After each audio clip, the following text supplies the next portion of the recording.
Magandang araw po sa inyong lahat, mga minamahal naming taga-subaybay. Kumusta po ang inyong mga puso ngayon?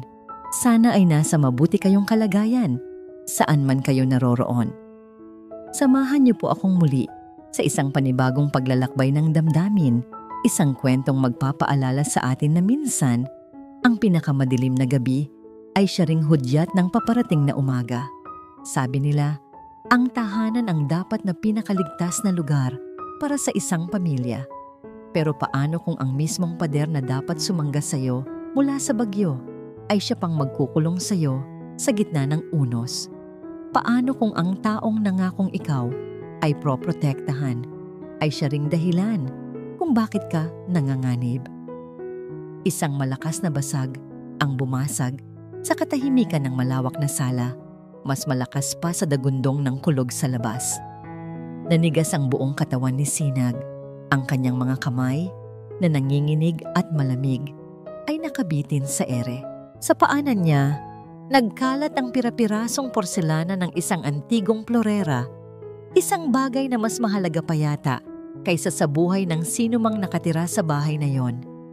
Napahawak siya sa kanyang tiyan, 7 buwan. 7 buwan na siyang nagdadalang tao.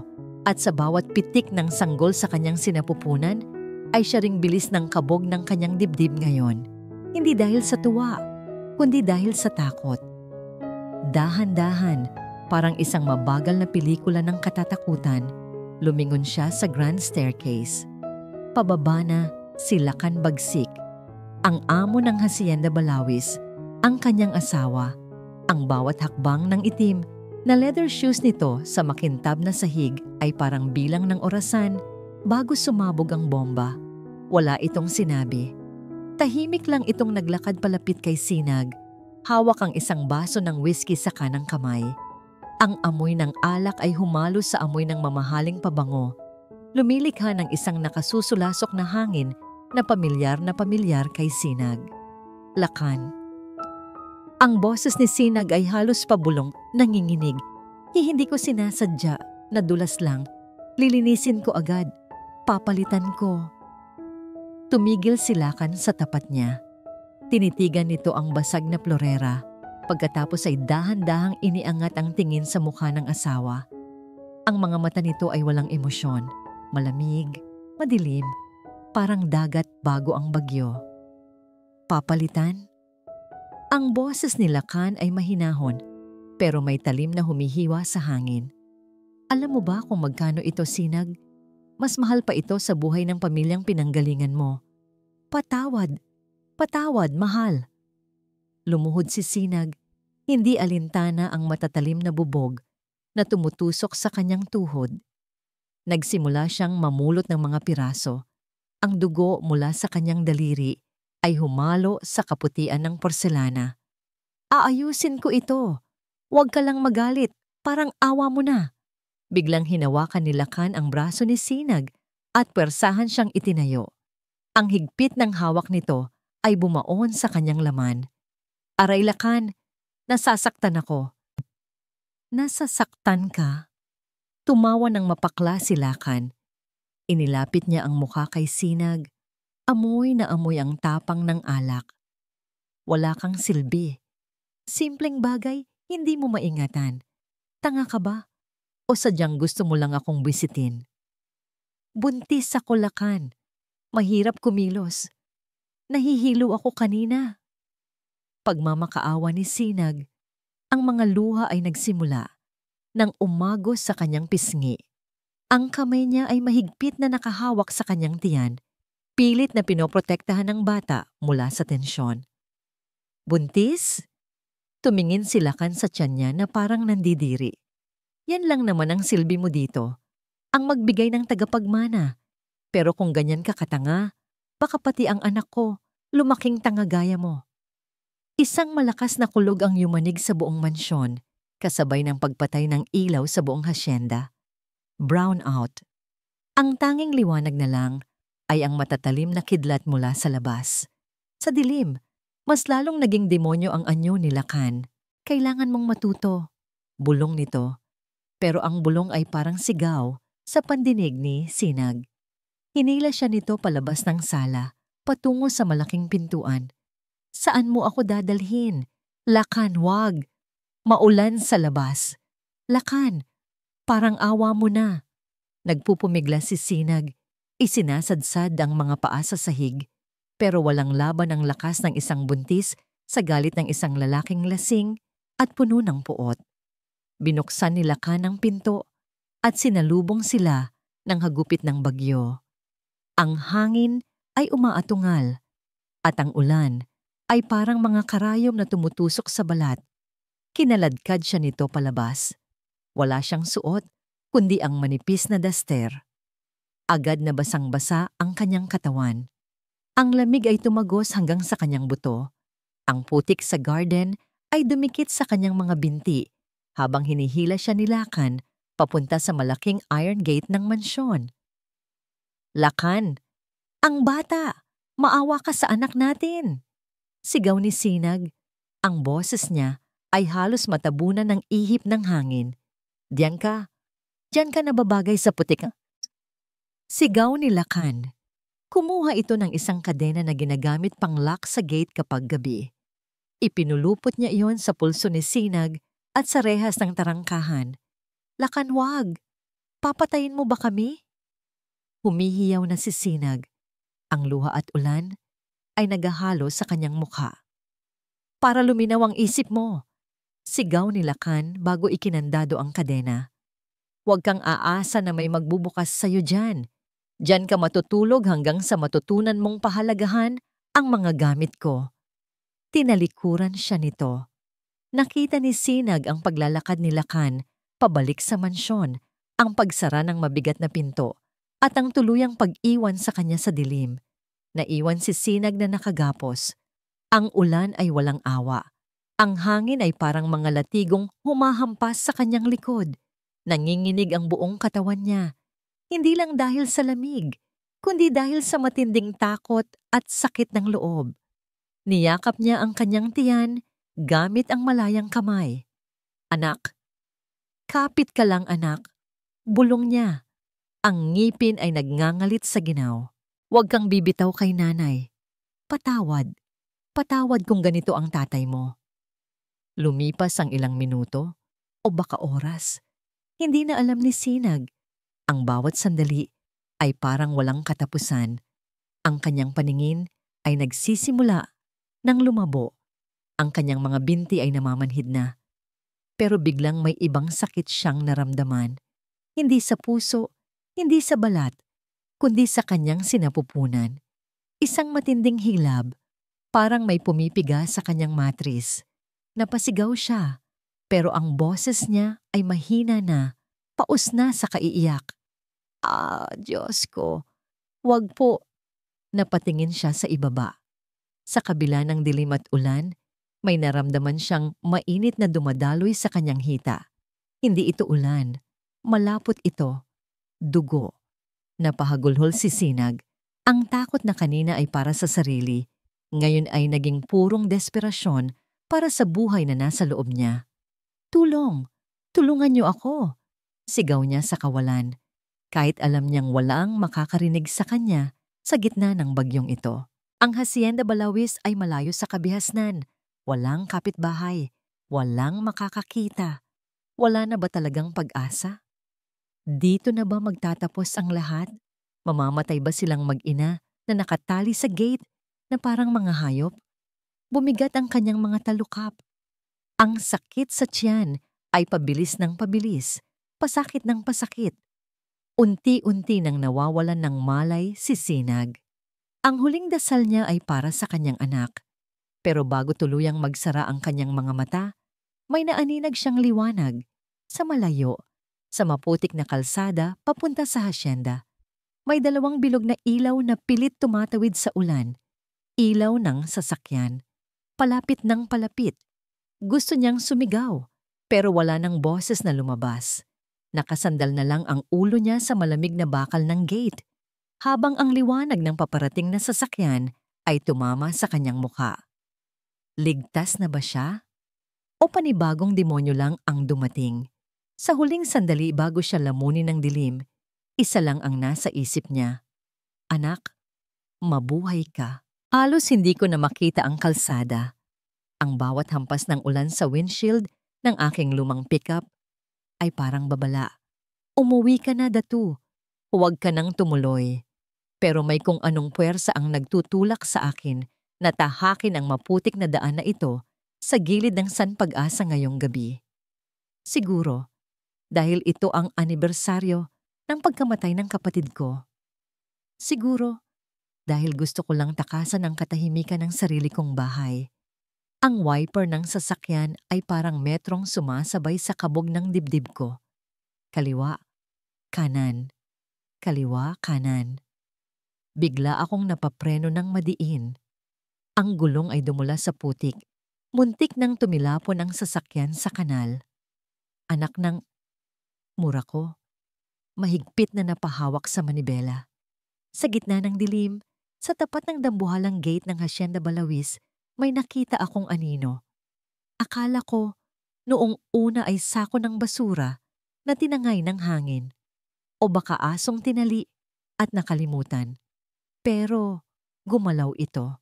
Binuksan ko ang high beam ng ilaw. Sa isang iglap, tumambad sa akin ang isang eksenang hinding-hindi ko makakalimutan. Isang babae. Nakadaster. Basang-basa.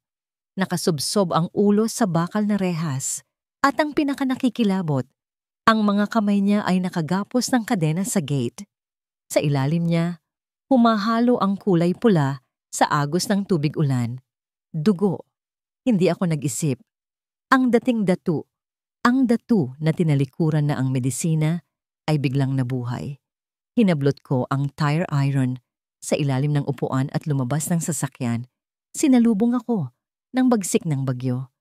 Halos tangayin ako ng hangin, pero tumakbo ako palapit sa kanya.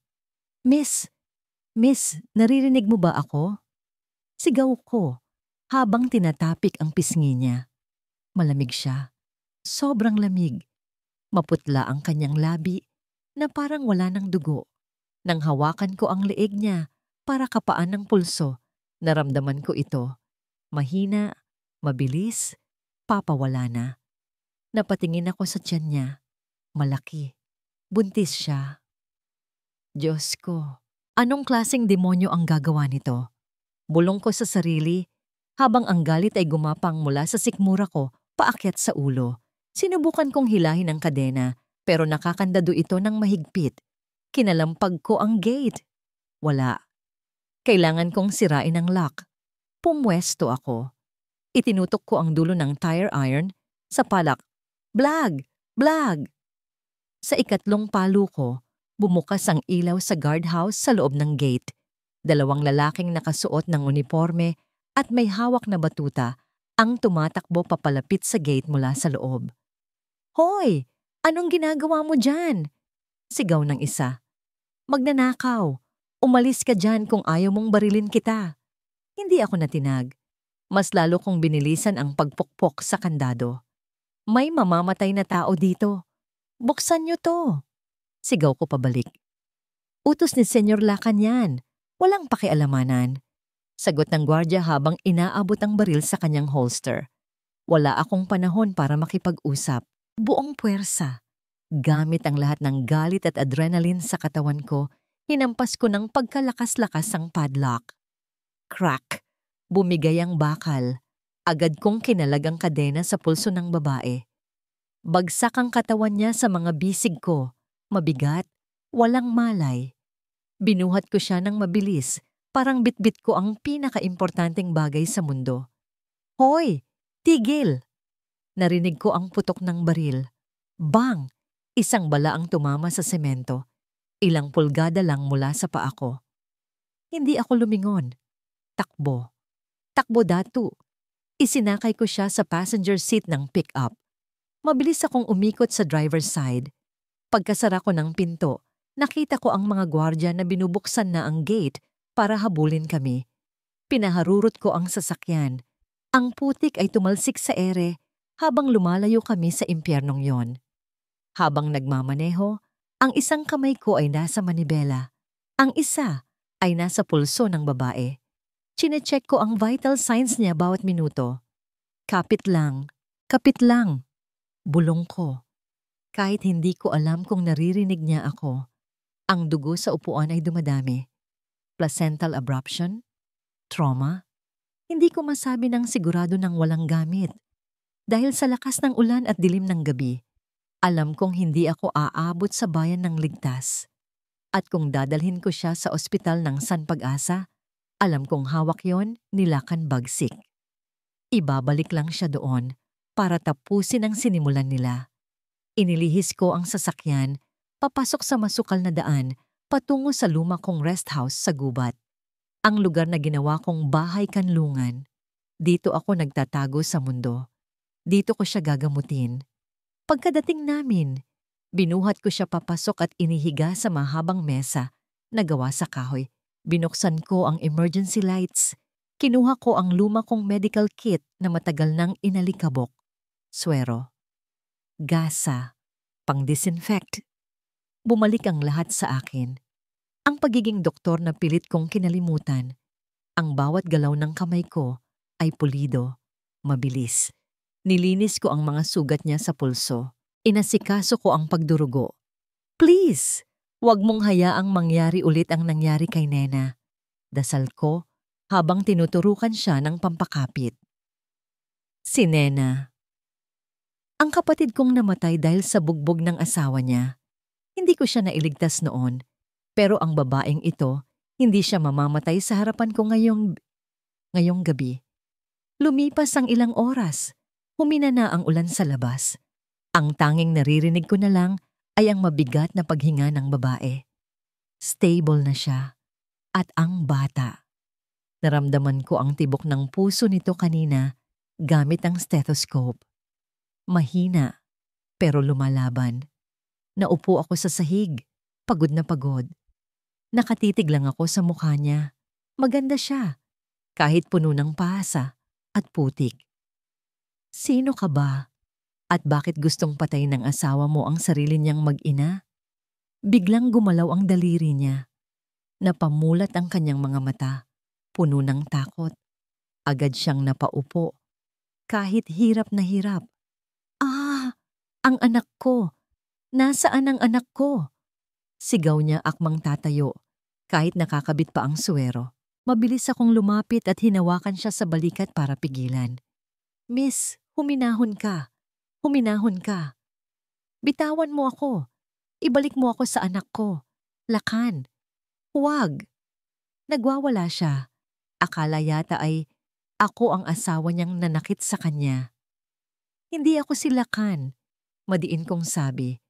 Tinitigan siya sa mata. Ako si Datu. Ligtas ka na. Nasa ligtas kang lugar. Natigilan siya. Tumingin siya sa paligid, sa dingding na kahoy, sa liwanag ng lampara at sa mukha ko.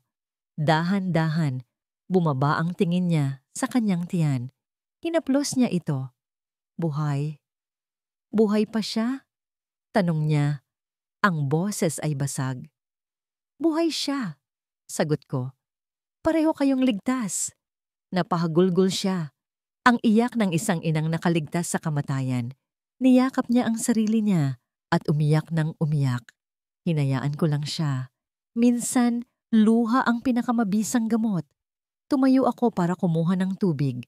Binuksan ko ang maliit na radyo sa sulok para basagin ang bigat ng pakiramdam. Balitang flash report. Isang kidnapping incident ang naganap ngayong gabi sa Hacienda Balawis. Napatigil ako. Napatingin din ang babae sa radyo. Ayon sa pahayag ng bilyonaryong si Mr. Lakan Bagsik, ang kanyang asawang si Sinagmalaya ay sa pilitang tinangay ng isang hindi kilalang lalaki habang nasa gitna ng masamang panahon. Ang suspect ay armado at delikado. Nanawagan si Mr. Bagsik sa publiko. Kung sino man ang makapagtuturo sa kinaroroonan ng suspect ay makakatanggap ng pabuya na 5 milyong piso. Inilalarawan ng suspect na sakay ng isang lumang pick-up. Nagkatinginan kami ni Sinag. Sa mata ng batas at sa mata ng buong bayan, hindi ako tagapagligtas. Ako ay isang kidnapper. At ngayon, may presyo na ang ulo ko. Pinatay ko ang radyo. Tumingin ako sa labas ng bintana. Ang dilim ay hindi pa tapos. Nagsisimula pa lang ito. Ang bahay na ito ay amoy kasinungalingan. Sa bawat sulok ng mansyon, mula sa makikintab na porselana hanggang sa matatayog na kurtina, nakakapit ang baho ng pagkukunwari. Pero ngayong umaga, mas masangsang ang amoy nito kaysa sa karaniwan. Nakadungaw ako mula sa kusina, sa malawak na sala, kung saan kagabi lang ay kinaladkad ni Lakan Bagsik ang kanyang asawa na parang basahan. Ngayon ay nakaupo siya sa harap ng maraming kamera at mikropono. Malinis ang kanyang suot, plansado ang polo. Ang kanyang buhok ay maayos, at ang mukha niya ay larawan ng isang lalaking nawasak ang mundo. Hindi ko alam. Garalgal ang boses ni Lakan. Pinunasan niya ang isang pekeng luha sa kanyang pisngi. Nagising na lang ako. Wala na ang asawa ko. Wala na si Sinag. Buntis siya. Mahina ang kapit ng bata. Diyos ko, kung sino man ang kumuha sa kanya, parang awa niyo na. Ibalik niyo ang pamilya ko. Napahigpit ang hawak ko sa tray na may lamang kape. Gusto kong ibato ang mainit na likido sa mukha niya. Gusto kong isigaw sa harap ng mga reporter na ang lalaking ito ay isang demonyo, na siya ang naggapos sa sarili niyang asawa sa gitna ng bagyo. Pero hindi, hindi pa ngayon. Ako si Gunita, ang tagapag-ingat ng mga alaala. At sa loob ng 20 taon, na paninilbihan ko sa pamilyang ito, mula pa noong unang asawa ni Lakan, natutunan ko ang sining ng pagtitiis. Ang galit na isinisigaw ay madaling patahimikin, pero ang galit na kinikimkim at pinaplano, iyon ang nakakamatay. Naglakad ako palapit sa kanila. Nakayuko, mabagal, gaya ng inaasahan sa isang matandang katulong. Senyor, heto na po ang kakape para sa mga bisita. Mahina kong sabi. Tumingin sa akin si Lakan. Sa isang saglit, nawala ang lungkot sa mga mata niya at napalitan ng pamilyar na talim. Ang tingin na nagsasabing, umayos ka. Salamat, Manang, sabi niya sa malumanay na boses bago humarap muli sa kamera. Si Manang Gunita. Siya ang tumayong pangalawang ina ni Sinag dito. Alam niya kung gaano ko kamahal ang asawa ko. Di ba, Manang? Nanlamig ang sikmura ko, ang kapal ng mukha. Tumingin ako sa lens ng kamera. Gusto kong sumigaw. Pero sa halip, tumango lang ako ng dahan-dahan. Opo, mahal na mahal. Pagkatalikod ko, naramdaman ko ang panginginig ng aking mga kamay. Hindi dahil sa takot, kundi sa puot. Nagmamadali akong bumalik sa quarters ng mga katulong sa likod ng bahay. Pagkapasok ko sa aking maliit na kwarto, agad kong nilak ang pinto. Hinihingal ako. Ang puso ko ay parang tambol na nagbabadya ng digmaan. Lumuhod ako sa ilalim ng aking kama at hinila ang isang lumang sapatos na guma. Sa loob ng swelas nito, may maliit na hiwa. Ginamit ko ang aking kuko para dukutin ang isang maliit na bagay na nakatago doon. Isang itim na USB drive. Dito nakapaloob ang lahat. Kagabi, habang nagwawala ang bagyo, hindi ako natutulog. Nasa gilid ako ng bintana sa itaas, hawak ang luma kong cellphone. Nakita ko ang lahat. Narinig ko ang bawat sigaw ni Sinag, ang bawat halakhak ng demonyo, at nirecord ko ang bawat segundo. Kagabi, akala ko ay katapusan na ni Sinag. Akala ko ay matutulad siya sa nauna. Sa anak ko, napapikit ako. Huwag muna ngayon, Gunita. Huwag kang iiyak. Biglang nag-vibrate ang isa pang cellphone na nakatago sa ilalim ng aking unan. Ito ay isang burner phone, isang sikretong linya na binili ko, buwan na ang nakakaraan. Ibinigay ko ang numero kay Sinag noong minsang nag-abot kami sa hardin. Binulong ko sa kanya na gamitin lang to sa oras ng buhay. Buhay at kamatayan. Agad ko itong sinagot. Hello? Pabulong kong sagot. Manang, ang boses sa kabilang linya ay mahina. Paos. Pero kilalang kilala ko. Sina? Napaupo ako sa kama. Diyos ko, anak. Buhay ka. Salamat sa Diyos. Buhay ka. Manang, natatakot ako. Humahagulgol si Sinag sa kabilang linya. Napanood namin ang balita. Pinaghahanap kami ng pulis. Ang lalaking nagligtas sa akin. Si Datu, pinalalabas nilang kidnapper siya. Wala kaming magawa. Makinig ka sa akin, Sinag. Mabilis kong sabi. Pinipilit na maging matatag ang boses ko. Huwag na huwag kang babalik dito. Kahit anong sabihin nila Khan sa TV, huwag kang maniniwala. Patibong lang yan. Pero paano kami lalaban? Wala kaming pera, Manang. Wala kaming ebidensya. Sabi ni Datu, kailangan daw namin magtago habang buhay. May ebidensya tayo. Putol ko sa kanya. Tumahimik sa kabilang linya. Anong ibig mong sabihin? Tanong ni Sinag. Hinawakan ko ng mahigpit ang USB sa palad ko. Nakita ko ang ginawa niya sa'yo kagabi. Nakuha ko sa video, Sinag. Malinaw na malinaw. Kitang-kita kung paano kanya iginapos. Kitang-kita ang mukha niya. Narinig ko ang pagsinghap ni Sinag. Manang inilagay mo sa panganib ang buhay mo. Wala nang halaga ang buhay ko kung hindi ko mapapanagot ang demonyong yan. Madiin kong sagot. Ang kailangan lang nating gawin ay mailabas ito. Kailangan kong maibigay ito sa inyo. Nasa San Pag-asa pa rin kami, sa gubat malapit sa lumang daan. Alam ko ang lugar na yan, sagot ko. Magkikita tayo. Hahanap ako ng tiyempo. Pero sa ngayon, magpalakas ka. Alagaan mo ang bata. Siya ang pag-asa natin. Salamat, Manang. Ikaw lang ang kakampi ko. Hindi lang ako. Bulong ko, habang inaalala ang mukha ng aking yumaong anak.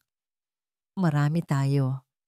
Akmang ibababa ko na ang telepono nang biglang bumukas ang pinto ng aking kwarto. Creak! Nanlaki ang mga mata ko. Mabilis kong isinuksok ang cellphone sa ilalim ng unan at ang USB sa bulsa ng aking apron. Nakatayo sa pintuan si Lakan. Wala na ang maamong mukha na ipinakita niya sa mga reporter kanina. Nakataas ang manggas ng kanyang polo at may hawak siyang baso ng whiskey. Ang mga mata niya ay mapula at nanlilisik. Senyor! Tumayo ako agad, yumuko bilang paggalang. May kailangan po ba kayo? Hindi siya sumagot agad. Humakbang siya papasok sa maliit kong kwarto. Ang presensya niya ay pumuno sa silid, parang higanting anino na tumatakip sa liwanag. May narinig akong nagsasalita. Sabi ni Lakan, ang boses ay mababa at mapanganib. May kausap ka ba, Gunita? Bumilis ang tibok ng puso ko. Ramdam ko ang init ng cellphone sa ilalim ng unan na nasa likuran ko lang. Wala po, senyor, sagot ko. Pinanatili kong pantay ang aking boses. Nagdadasal lang po ako para kay Ma'am Sinag. Lumapit siya sa akin. Sobrang lapit na naaamoy ko ang alak sa hininga niya. Tinitigan niya ako sa mata na parang binabasa ang nilalaman ng utak ko. Nagdadasal? Ngumisi siya. Akala ko ba matagal nang tinalikuran ng Diyos ang bahay na ito? Dahan-dahan, inikot niya ang paningin sa kwarto. Sa lumang aparador, sa maliit na bintana, at pagkatapos, sa aking kama, sa unan kung saan nakatago ang telepono. Gusto kong maniwala sa iyo, Manang, bulong niya habang naglalakad palapit sa kama. Dahil kung malalaman kong tinatraidor mo ako, alam mo ang mangyayari, hindi ba? Huminto siya sa tapat ng kama. Ang kamay niya ay dahan-dahang umaabot sa unan. Napahawak ako sa bulsa ng apron ko kung nasaan ang USB. Kung makuha niya ang cellphone, makikita niya ang call logs. Malalaman niya kung nasaan sila. Senyor! Bigla kong sigaw. Napahinto siya at lumingon sa akin. Ang mga reporter po, alibay ko, habang tumatagaktak ang pawis sa noo ko. Nagpupumilit po silang pumasok sa garden, baka pumasira nila ang mga rosas. Ang mga rosas na paborito ni Ma'am. Tinitigan niya ako ng matagal, napakatagal. Parang sinusukat niya kung nagsasabi ako ng totoo.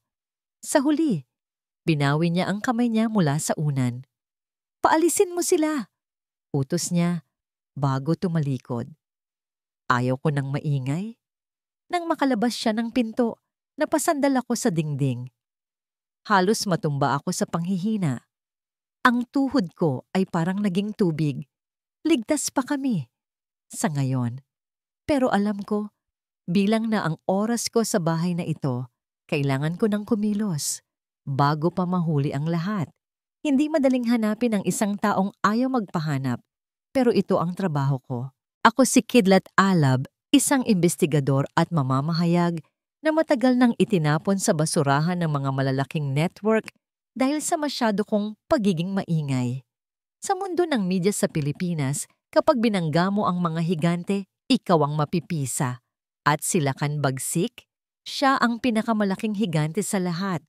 Hinigpitan ko ang hawak sa strap ng aking backpack habang tinatahak ang maputik na daan papasok sa gubat ng San Pag-asa.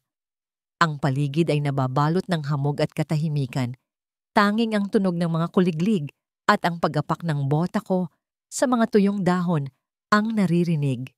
Dito sa liblib na lugar na ito, nagtatago ang kidnapper na pinaghahanap ng buong bansa. Nang marating ko ang lumang bahay na gawa sa kahoy at sawali, agad akong sinalubong ng isang pamilyar na mukha. Nakatayo sa may pinto si Datu. Hawak ang isang itak, handang dumepensa. "Ibaba mo na yan, Doc." Bati ko sa kanya. Itinaas ang dalawang kamay ko bilang senyales ng kapayapaan. Wala akong dalang pulis. Ako lang to. Ibinaba ni Datu ang itak at napabuga ng hangin. "Kidlat, salamat sa Diyos dumating ka." Sabi ko naman sa'yo, tawagan mo lang ako kapag gulo na ang pinag-uusapan. Ngisi ko, kahit na alam kong walang nakakatawa sa sitwasyon.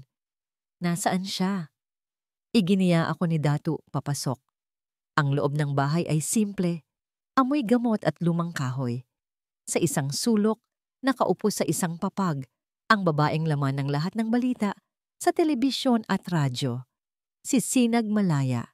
Iba siya sa personal kaysa sa mga litrato sa magazine.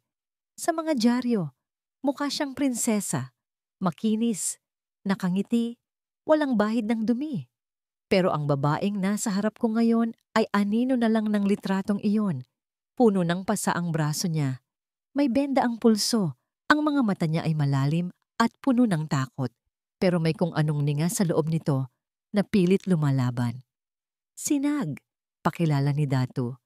"Siya si Kidlat, ang sinasabi kong makakatulong sa atin." Tumingin sa akin si Sinag. Niyakap niya ang kanyang tiyan na para bang ako ay isa ring banta. "Isa kang reporter, ibabalita mo ba kung nasaan kami kapag nalaman nila kan?" "Hindi ako nandito para sa scoop, ma'am." Putol ko sa kanya. Seryoso ang boses. Ibinaba ko ang bag ko sa mesa at binuksan ito. "Nandito ako para tapusin ang hindi ko natapos 5 taon na ang nakakaraan." Nilabas ko ang aking laptop at isang makapal na brown envelope. Ibinagsak ko ito sa mesa. Ang tunog ng papel ay umalingaw-ngaw sa tahimik na kwarto. 5 taon na ang nakalilipas, sinubukan kong ilabas ang baho ng kumpanya ng asawa mo, ang Imperyo Bagsik.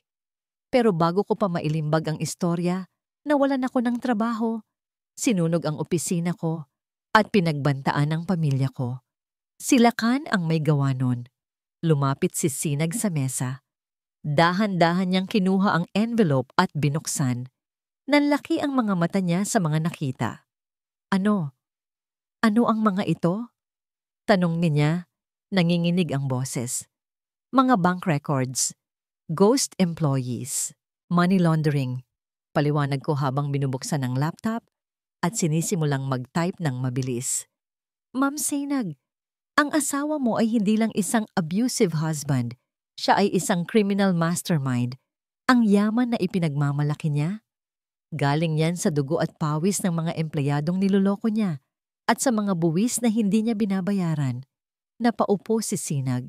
Tila hindi niya madigest ang impormasyon. Akala ko, mainit lang ang ulo niya. Akala ko, stress lang sa trabaho, kaya niya ako nasasaktan.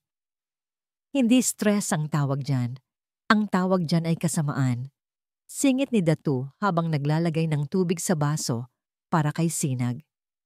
At ngayon, hawak niya ang batas dahil sa pera niya. Kung kakasuhan natin siya ng violence against women and children lang, madali niyang mababayaran ng piskal. Palalabasin niyang baliw ka, gaya ng ginagawa niya ngayon sa media. Tumango ako bilang pagsang-ayon kay Datu. Tama si Doc. Kung gusto nating pabagsakin si Lacan, hindi sapat na ipakita nating masama siyang asawa. Kailangan nating ipakita na masama siyang tao. Kailangan nating patayin ang source ng kapangyarihan niya, ang pera niya. Hinarap ko ang laptop kay Sinag. Sa screen, makikita ang isang komplikadong network ng mga kumpanya. Ito ang plano. Simula ko, nararamdaman ko ang pag-alab ng adrenaline sa katawan ko. May contact si Manang Gunita sa akin. Sabi niya, may kopya siya ng video ng pambubugbog sa'yo. Malakas na ebidensya yon, pero habang hinihintay natin yon, papasukin ko ang system ng Imperyo Bagsik.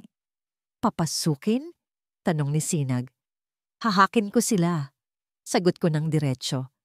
Kailangan nating makuha ang Blue Book, ang ledger kung saan nakatala ang lahat ng suhol niya sa mga pulis at judge. Kapag nakuha natin yon at isinabay sa video ni Manang Gunita, tapos ang maliligayang araw ng asawa mo. Walang judge ang magtatanggol sa kanya kung pati pangalan nila ay nasa listahan. Nakita ko ang pagbabago sa mukha ni Sinag. Mula sa takot, unti-unting sumilip ang determinasyon. Tumingin siya kay Datu na tumango bilang suporta. Pagkatapos ay tumingin siya sa akin. Gawin mo, matigas niyang sabi. Gawin mo ang lahat para sa anak ko. Ayaw kong lumaki siya na ang ama niya ay isang halimaw. Ngumiti ako. Masusunod, ma'am. Nagsimula kaming magtrabaho. Ang gabi ay lumalim, habang ang tanging liwanag ay galing sa screen ng laptop ko. Ang tunog ng aking pagtatype ay sumasabay sa huni ng kagubatan. Si Datu ay nagbabantay sa bintana, habang si Sinag ay nasa tabi ko, tinutulungan akong intindihin ang ilan sa mga pangalan ng business partners ni Lacan. Sa bawat folder na nabubuksan namin, mas lalong lumilinaw ang lawak ng katiwalian. Trillion pesos na scam, illegal mining, at ang pinakamasakit, isang orphanage na ginagamit lang pala front para sa tax evasion. Diyos ko! Bulong ni Sinag habang nakatingin sa screen. Ilang beses akong nag-cut ng ribbon sa orphanage na yan. Ilang beses akong ngumiti sa mga bata. Ginamit lang pala kami. Huwag kang mag-alala, sabi ko habang nagda-download ng files. Malapit na nating biglang namatay ang signal ng internet ko. Tuot, tuot, tuot, napakunot ang noo ko. Teka, bakit nawala? Kinuha ko ang portable scanner na laging nasa bag ko, isang gamit para ma-detect kung may mga signal ng radyo o transmission sa paligid. Binuksan ko ito at inilipat ang frequency. Alpha 1 to base, negative sa Sector 4, proceeding to Sector 5. Nanlamig ang buong katawan ko. Boses yon ng isang lalaki, static pero malinaw. Kidlat, anong problema? Tanong ni Datu nang mapansin ang pagbabago sa mukha ko. Lumingon ako sa kanila. Seryoso. Patayin niyo ang ilaw. Ngayon din. Bakit?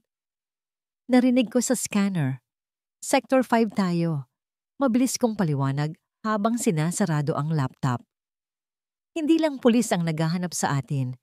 Private army ni Lacan. At gumagamit sila ng thermal drones. Agad na pinatay ni Datu ang lampara. Nilamon kami ng dilim sa loob ng bahay. Nandito sila. Bulong ko sa gitna ng kadiliman. At palapit na sila ng palapit. Mula sa bintana, sa siwang ng mga puno, nakita ko ang isang maliit na pulang ilaw na lumilipad sa ere. Humahawi sa mga dahon. Isang drone. Tinitignan nito ang init ng katawan sa loob ng gubat. Napahawak si Sinag kay Datu. Naramdaman ko ang tensyon sa hangin. Akala namin ay kami ang hunter na nagpaplano ng pag-atake. Pero ang totoo, kami pala ang prey na matagal nang inaabangan. Kailangan ko ng boses niya. Iyon ang bulong ni Kidlat habang nakadapa kami sa sahig na gawa sa kawayan. Ang ilaw sa loob ng bahay ay patay at ang tanging liwanag ay nagmumula sa mapulang ilaw ng drone na umiikot sa labas ng bintana, parang mata ng isang halimaw na naghahanap ng kakainin. Napahawak ako sa braso ni Datu. Ang higpit ng hawak ko ay sapat na para mag-iwan ng marka, pero hindi siya gumalaw. Ang kanyang katawan ay nagsisilbing harang sa pagitan ko at ng bintana. Anong ibig mong sabihin? Pabulong na tanong ni Datu. Ang mata ay nakapako sa labas. Ang main server ng Imperyo Bagsik ay may voice recognition. Mabilis na paliwanag ni Kidlat. Ang mga daliri ay lumilipad sa keyboard ng laptop na nakatakip ng makapal na kumot para hindi sumingaw ang liwanag. Sinusubukan kong pasukin ang bangko niya sa Cayman Islands para makuha ang money trail, pero kailangan ko siyang magsalita ng passphrase o kahit anong confirmation. Kailangan niyang buksan ang linya mula sa end niya. Bumaling sa akin si Kidlat. Kahit madilim, ramdam ko ang bigat ng hinihingi niya. Ma'am Sinag, kailangan mo siyang tawagan. Nanigas ako. Ang dugo ko ay parang naging yelo. Tawagan siya?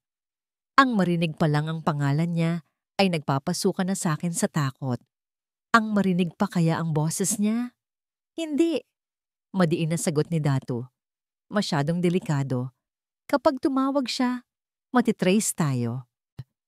Nakaroot ako sa 10 iba't ibang server, sagot ni Kidlat.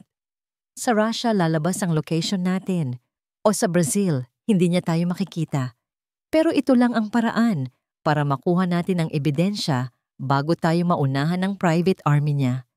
Tumingin ako sa labas. Ang ugong ng drone ay papalayo ng kaunti, pero alam kong babalik iyon. Nasa bingit na kami ng kamatayan. Kung tatakbo kami ngayon ng walang bala, laban kay Lakan. Habang buhay kaming magtatago. Habang buhay na matatakot ang anak ko. Hinaplos ko ang tiyan ko, pag-asa. Iyon ang ipapangalan ko sa kanya. At para magkaroon siya ng pag-asa, kailangan kong dumaan sa apoy. Akin na ang telepono, sabi ko. Ang boses ko ay nanginginig, pero buo ang loob ko. Pagpigil ni Datu, hinawakan niya ang kamay ko. Ang init ng palad niya ay nagbigay sa akin ng kaunting tapang. Hindi mo kailangang gawin ito. Tinitigan ko siya sa mata. Kailangan, Datu, para matapos na to. Inabot ni Kidlat ang burner phone. Kailangan mo siyang kausapin ng matagal. Mga 2 minuto. Kailangan niyang maniwala na sumusuko ka na. Nababalik ka na. Kapag nakuha ko na ang access, ibababa ko ang kamay ko. Doon mo lang pwedeng ibaba ang tawag. Tumango ako. Huminga ako ng malalim. Isang hinga na parang humuhugot ng lakas mula sa ilalim ng lupa. Idinial ko ang numero. Ring, ring. Bawat ring ay parang hampas sa dibdib ko. Hello? Ang boses niya. Malalim, malamig. Parang huminto ang ikot ng mundo ko. Napapikit ako. Umarte ka, Sinag. Gawin mo ang ginagawa mo nung nasa mansyon ka pa para mabuhay. Lakan, simula ko. Ang boses ko ay garalgal, puno ng yak. Hindi ko na kailangang umarte masyado. Ang takot ay totoo. Sinag? Biglang nagbago ang tono ni Lakan. Mula sa malamig, naging malambing ito. Ang klase ng lambing na ginagamit niya bago niya ako saktan. Mahal ko, nasaan ka? Diyos ko, nag-aalala na ako sa'yo. Umuwi ka na. Patawarin mo na ako. Napatingin ako kay Kidlat. Tumango siya at nagsimulang mag-type. Ang progress bar sa screen niya ay gumagalaw. Takot na takot ako, Lakan. Hikbi ko. Dumudugo ako nung isang gabi. Akala ko mamamatay na kami ng anak mo. Tahan na. Alam ko. Kasalanan ko. Nadala lang ako ng alak. Sagot ni Lakan. Nasaan ka? Susunduin kita. Ipapagamot kita sa pinakamagandang ospital. Ibalik mo lang ang pamilya ko. Kinagat ko ang labi ko para pigilan ang pagsigaw ng mura. Sinungaling. Gusto kong isigaw sa kanya na alam ko ang baho niya, pero kailangan kong maging mahina. Wala kaming pera, wala kaming matuluyan. Patuloy ko. Gusto ko nang umuwi, Lakan. Pagod na ako. Sige, sige. Sabihin mo sa akin kung nasaan ka. Ipadadala ko ang helicopter ngayon din. Mahal na mahal kita, Sinag. Hindi ko kayang mawala ka. Nakakasuka. Ang mga salitang mahal kita mula sa kanya ay parang lason. Tumingin ako kay Kidlat. 70% pa lang ang loading bar. Ang tagal. Kailangan ko pa siyang kausapin. Pangako mo, sabi ko. Pinipilit kong patagalin ang bawat salita. Pangako mong hindi mo na ako sasaktan. Pangako mong hindi mo na ako igagapos sa game. Tumahimik sa kabilang linya. Ang katahimikan ay nakabibingi. Sinag, alam mo naman na ginagawa ko lang yon para disiplinahin ka, di ba? Ang boses niya ay bumaba, naging seryoso. Dahil matigas ang ulo mo. Pero sige, pangako, magbabago na ako. Umuwi ka na. Ang puso ko ay kumakabog ng sobrang bilis na parang sasabog na. Si Datu, na nasa tabi ko, ay mahigpit na nakakuyom ang kamao. Gusto niyang agawin ang telepono, pero pinigilan ko siya ng tingin. 90%. Malapit na. Sige, Lakan, sabi ko. Babalik ako. Basta ipangako mong biglang umihip ang hangin. Isang malakas na hangin mula sa dagat ang pumasok sa mga siwang ng sawali. Sa may bintana, may nakasabit na palamuti. Isang wind chime na gawa sa mga kabibi ng kapis at maliliit na kampanilya. Ito ang paboritong tunog ni Datu. Ang tunog ng kapayapaan sa bahay na ito. Ting ting ting kling! Malinaw at matinis ang tunog ng mga kabibi at kampanilya habang nagbabanggaan sa hangin. Natigilan ako. Napatingin ako sa wind chime. Napatingin ako kay Kidlat. 100% access granted. Ibinaba ni Kidlat ang kamay niya. Tapos na. Nakuha na namin. Akma ko nang papatay ng tawag nang biglang magsalita si Lakan. Ang boses niya ay wala ng bahid ng paglalambing. Ito na ang boses ng demonyo. Kapiz! Bulong niya. Nanlaki ang mga mata ko. Tunog yan ng kapiz shells na galing sa probinsya ng San Pag-asa. Dagdag ni Lakan. At ang tunog ng kampanilya na yan, narinig ko na yan dati. Sa lumang rest house ng pamilya ng doktor na tumulong sa'yo. Nabitawan ko ang telepono. Huli ka! Ang huling narinig ko bago bumagsak ang telepono sa sahig. Patayin mo! Tanggalin mo ang baterya! Sigaw ni Kidlat. Agad dinampot ni Datu ang telepono, binaklas ang likod, at tinapon ang baterya sa sulok. Hinihingal ako. Parang hinigop ang lahat ng lakas ko. Napasandal ako sa dingding. Nanginginig ang buong katawan. Nalaman niya. Bulong ko, ang luha ay tuloy-tuloy na sa pag-agos.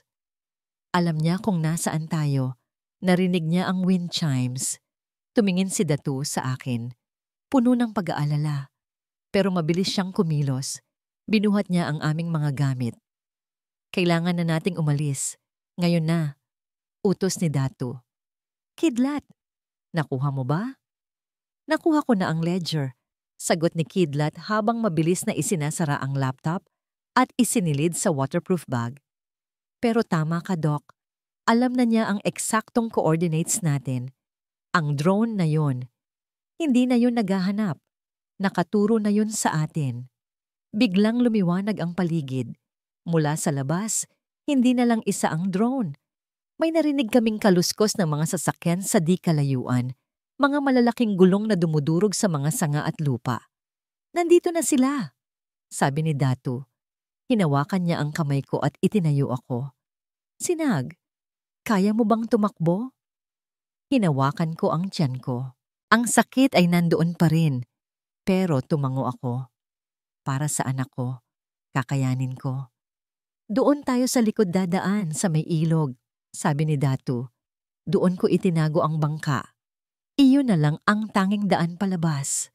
Bago kami lumabas ng pinto, lumingon ako sa wind chime na gawa sa kapis. Ang bagay na nagbibigay ng kapayapaan sa lugar na ito ay siya ring nagpahamak sa amin. Ang laro ay tapos na at nagsimula na ang pangangaso. Madilim ang gabi, pero mas madilim ang lihim na tinatakbuhan ko. Ang bawat hininga ko ay may kahalong usok ng takot at pagod. Ang mga binti ko, na sanay lang sa paglalakad sa pagitan ng kusina at sala ng Hacienda Balawis, ay ngayoy humahagibis sa matatalim na talahib sa likod ng mansyon. Arf, arf, arf! Ang tahol ng mga aso, ang mga Doberman nila Kan. Kilala nila ako. Ako ang nagpapakain sa kanila araw-araw. Pero ngayong gabi, hindi ako ang kanilang tagapag-alaga. Ako ang kanilang biktima. Ang amoy ng takot sa pawis ko ang nagtutulak sa kanila para tugisin ako. Doon! Nakita ko siya sa may bakod! Sigaw ng isang gwardiya. Ang sinag ng flashlight ay humiwa sa dilim. Muntik na akong tamaan. Dapa, gunita. Dumapa ka. Isinubsob ko ang mukha ko sa basang lupa. Ang puso ko ay parang sasabog sa dibdib ko. Tumatanda na ako. Hindi ko na kaya ang ganito. Pero kailangan kong makarating sa dalampasigan. Doon, may isang maliit na bangkang pangisda na iniwan ng isang kakilala. Kung makakatawid ako sa kabilang isla, maibibigay ko kay Sinag ang ebidensya. Hinaplos ko ang bulsa ng aking apron. Nandoon pa rin ang USB, ang susi sa pagbagsak ng imperyo ng demonyo. Nang makalampas ang liwanag ng flashlight, gumapang ako. Ang putik ay pumasok sa aking mga kuko. Sa bawat gapang bumabalik sa akin ang alaala. Kung bakit ako nandito. Kung bakit tiniis kong maging utusan sa loob ng 20 taon sa bahay ng pumatay sa kaligayahan ko. Inilabas ko ang burner phone. Mahina ang signal, pero kailangan kong gawin ito. Kung sakaling hindi ako makaligtas ngayong gabi, kailangan malaman ni Sinag ang totoo. Pinindot ko ang record button sa voice message app. Sinag. Simula ko, ang boses ko ay nanginginig at pabulong, sumasabay sa ihip ng hangin. Sinag anak, kung naririnig mo ito, ibig sabihin ay hindi ako nakarating sa usapan natin. Tumigil ako sandali para punasan ang luha na humahalo sa putik sa mukha ko. May hindi ka alam sa akin.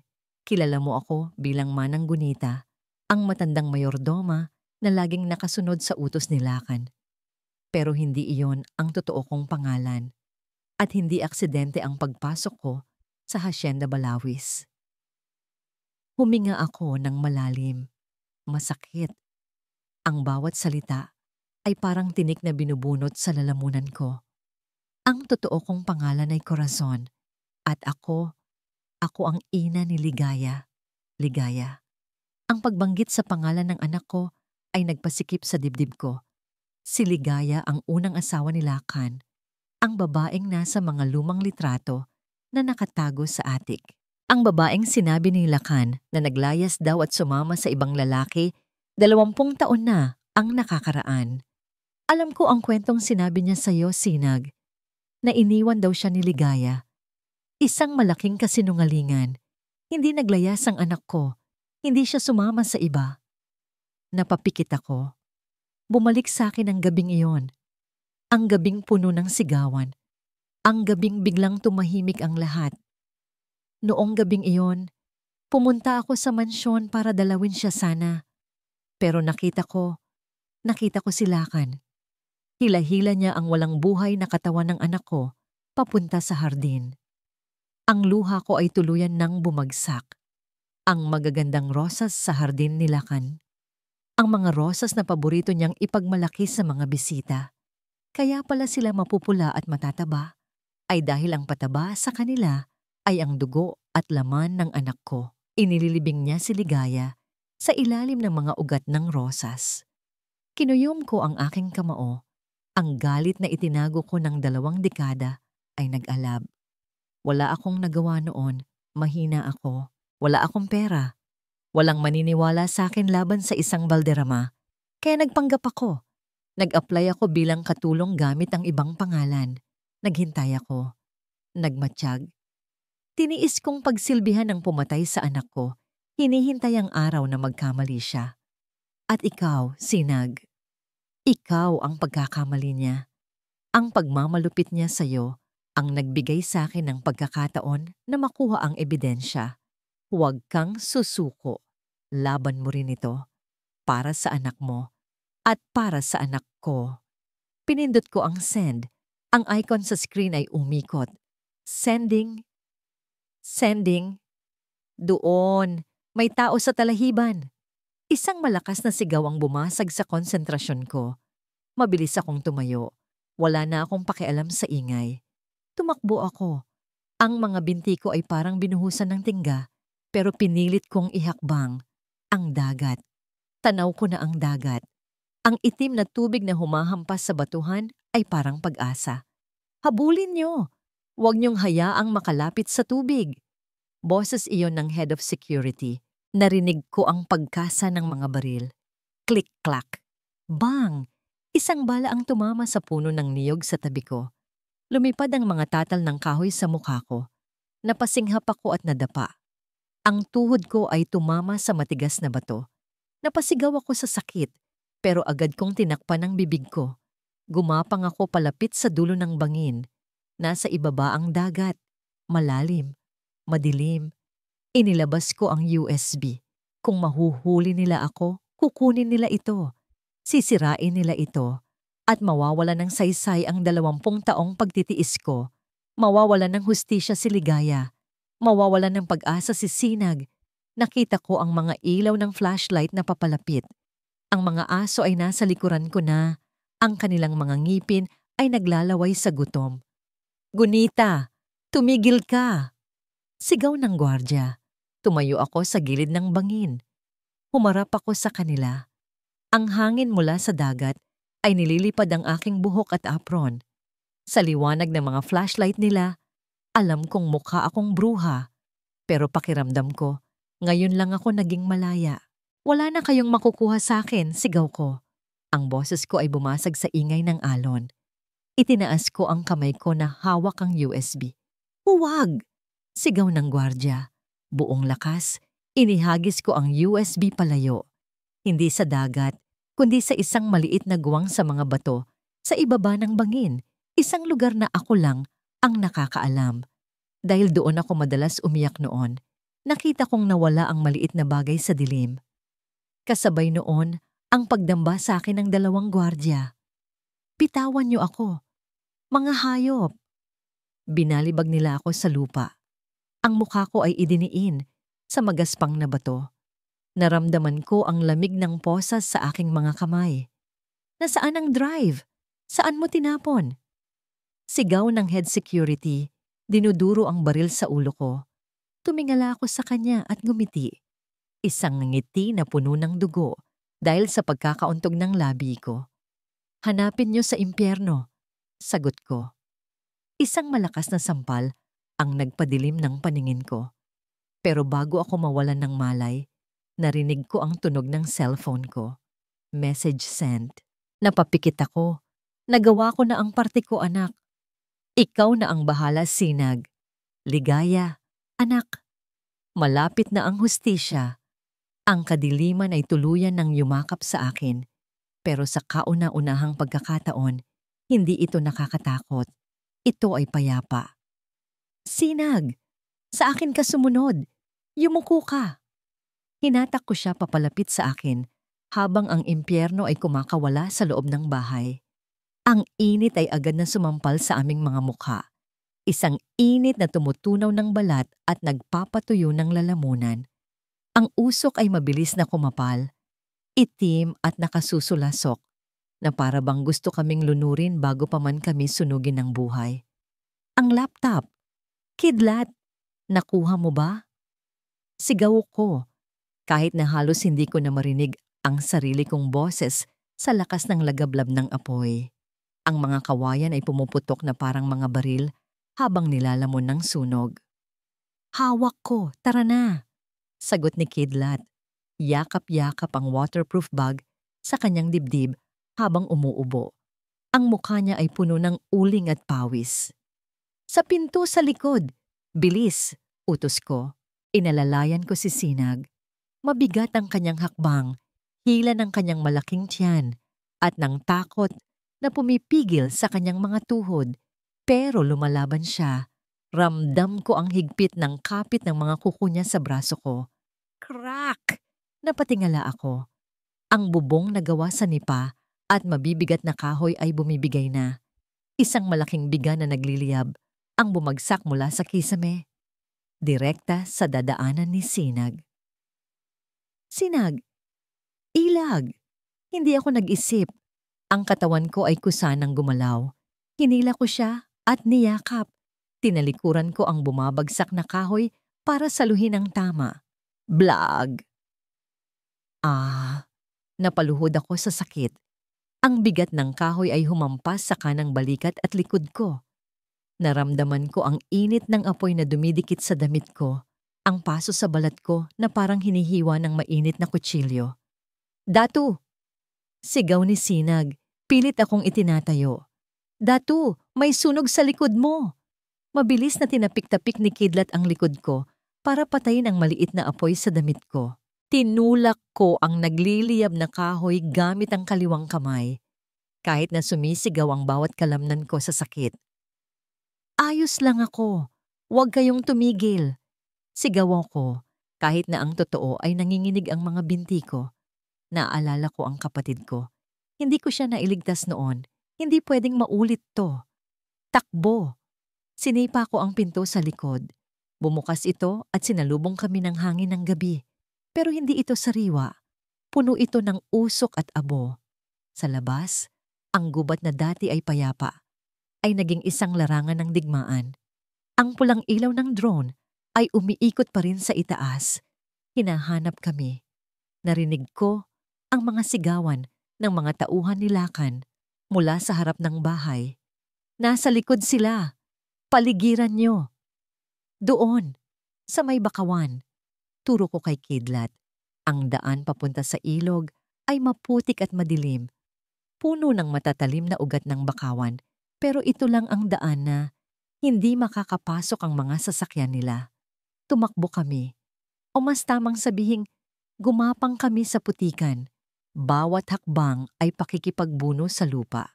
Si Sinag ay ilang beses na muntik madulas, pero hindi ko binibitawan ang kamay niya. Ang sakit sa likod ko ay tumitindi sa bawat galaw, pero ginawa ko itong gasolina para tumakbo pa. Bang! Bang! May mga balang tumatama sa mga puno sa paligid namin.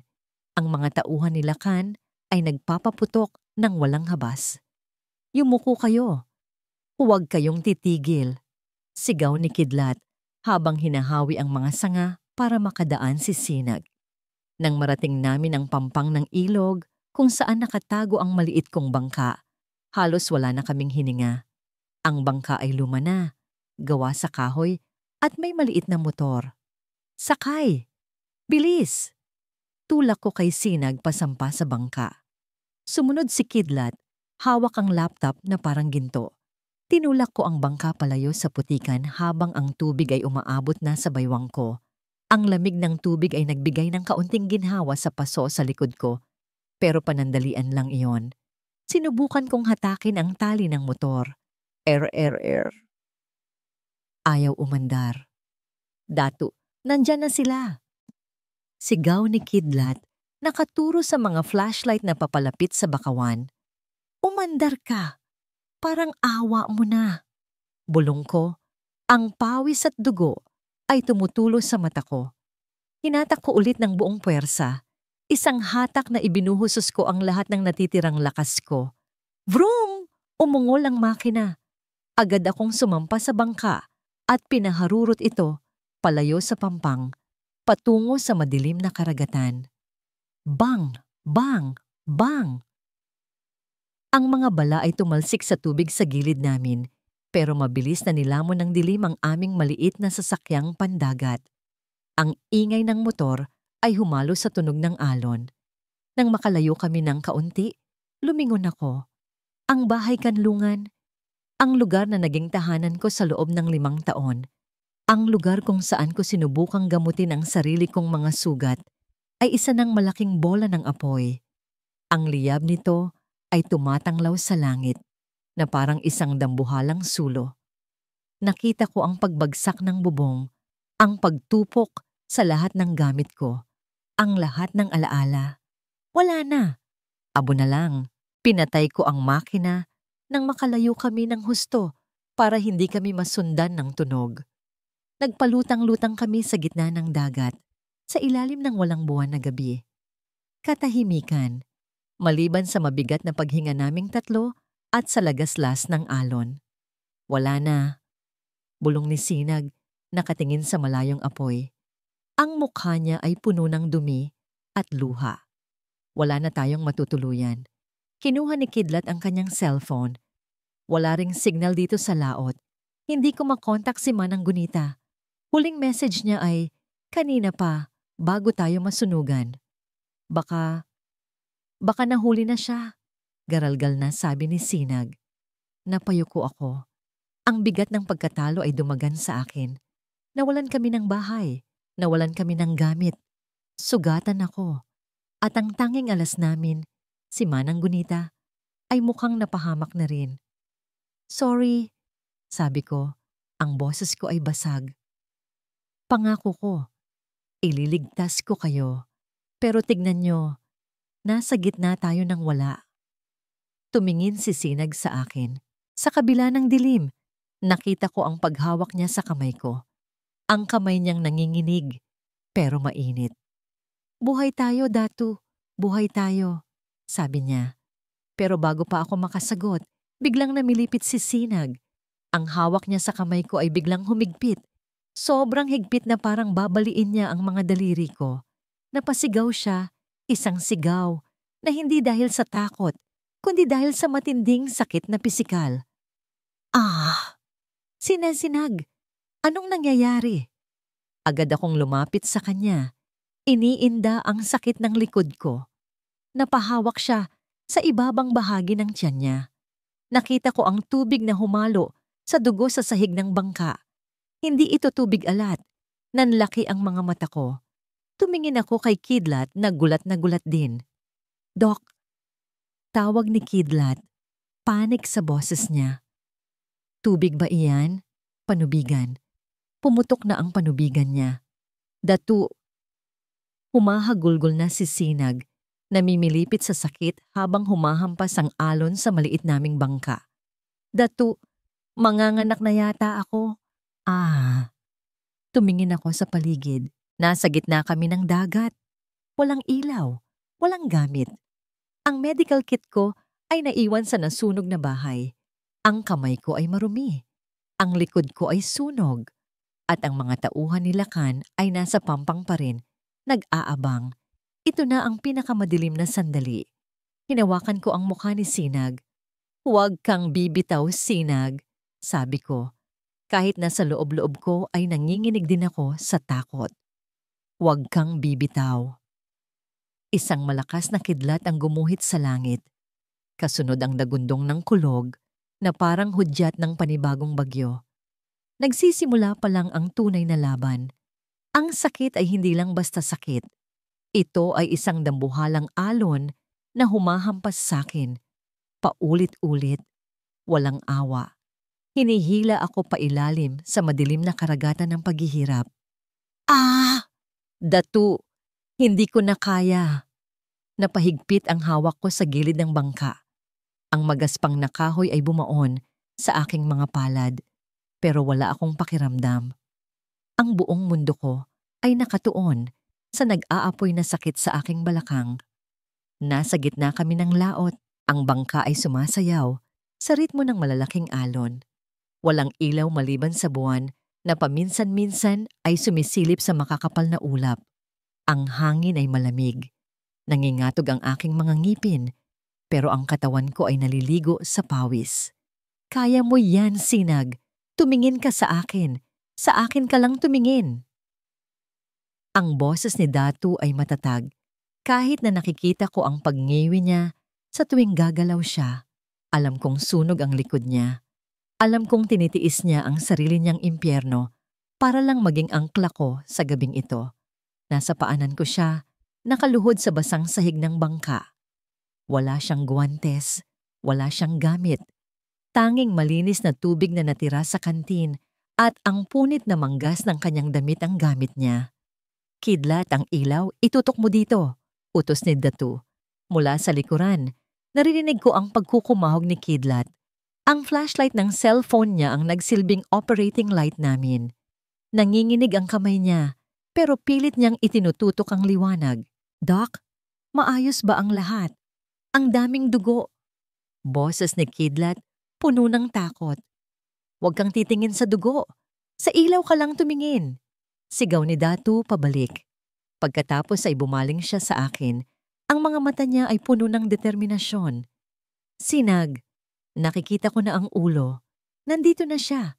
Sa susunod na hilab, gusto kong umiri ka ng buong lakas. Ibigay mo na ang lahat. Umiling ako. Tumutulo ang luha at pawis sa aking mata. Pagod na ako. Datu, hindi ko na kaya. Baka mamatay siya. Hinawakan ni Datu ang tuhod ko. Hindi siya mamamatay.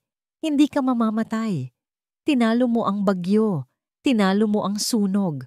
Huwag kang susuko ngayon. Isipin mo ang kalayaan. Isipin mo ang hustisya. Hustisya. Biglang rumehistro sa utak ko ang mukha ni Lakan. Ang nangisi niya habang tinatali ako sa gate. Ang tawa niya habang sinasabing wala akong silbi. Hindi. Hindi ako papayag na ang anak ko ay hindi masisilayan ng mundo dahil lang sa pagod ako. Ang anak ko ay mabubuhay ng malaya.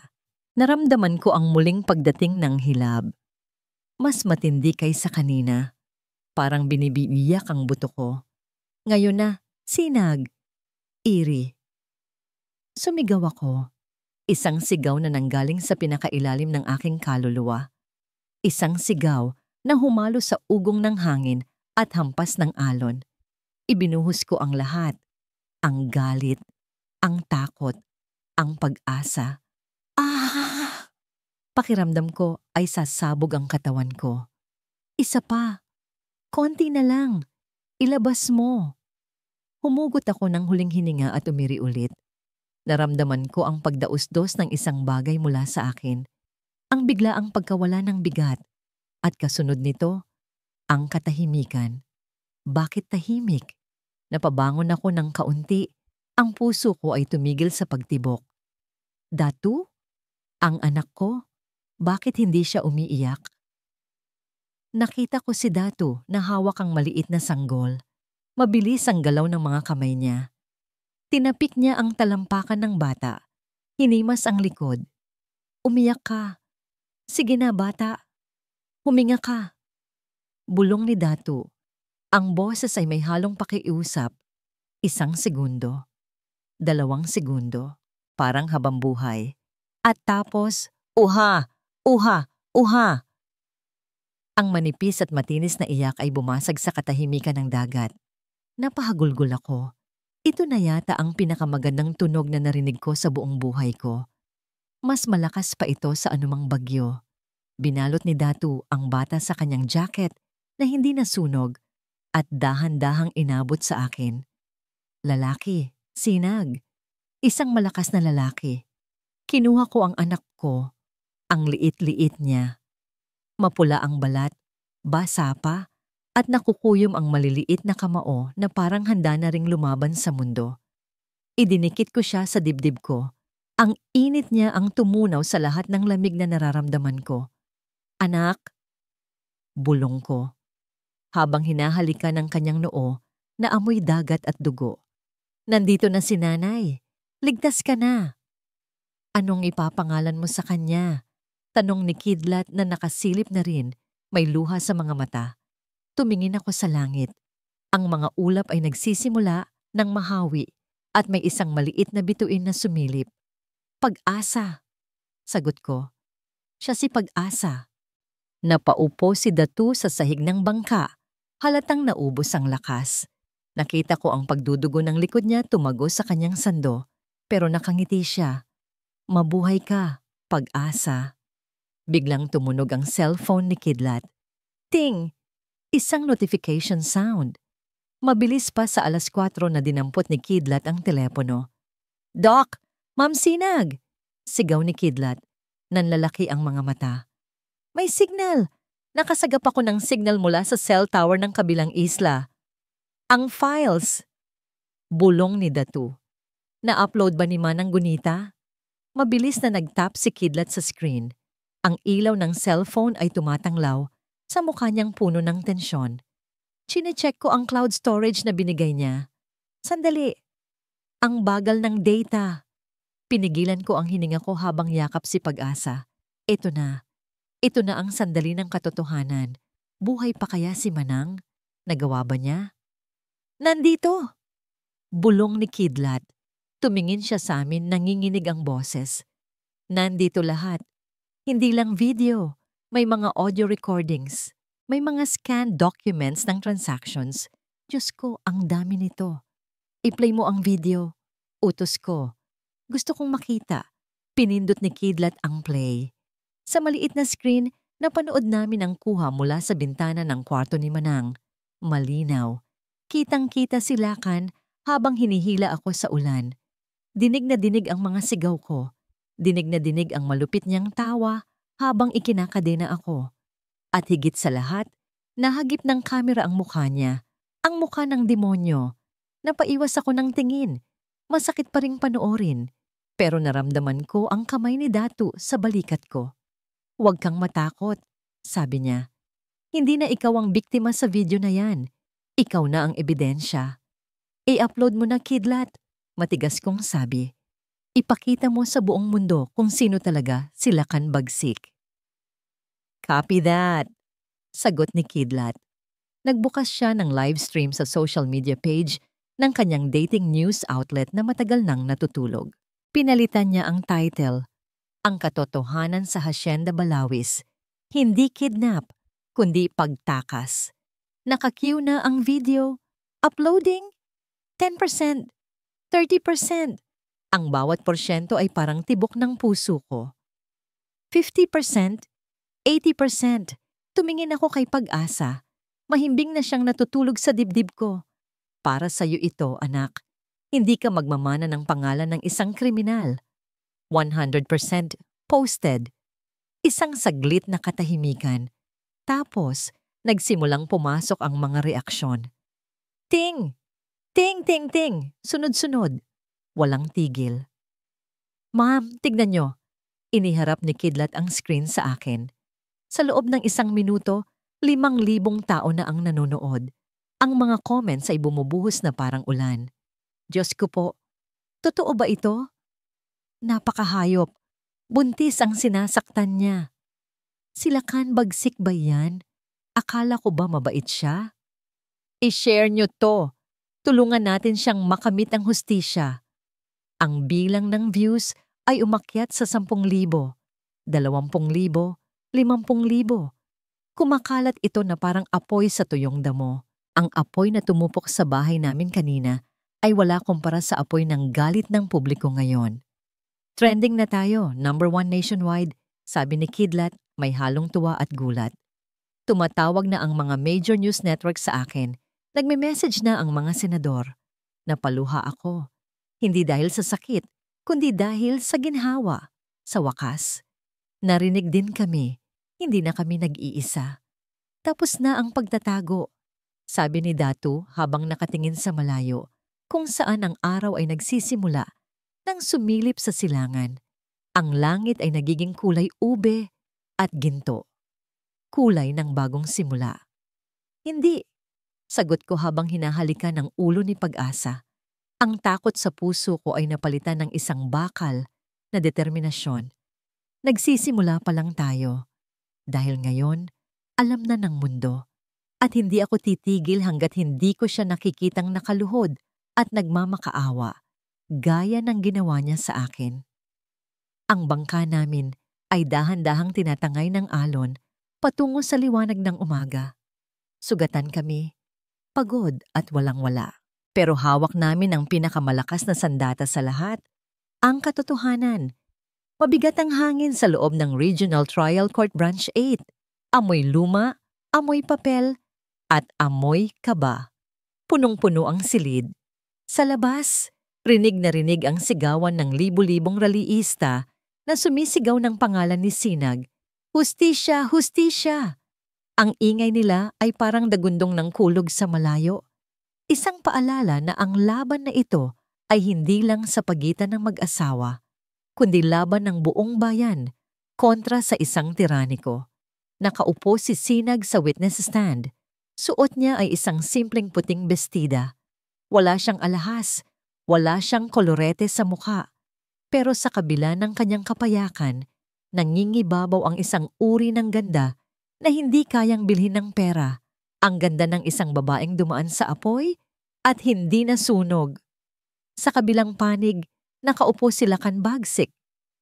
Balot siya ng mamahaling Armani suit na nagkakahalaga siguro ng higit pa sa taunang kita ng isang ordinaryong pamilya.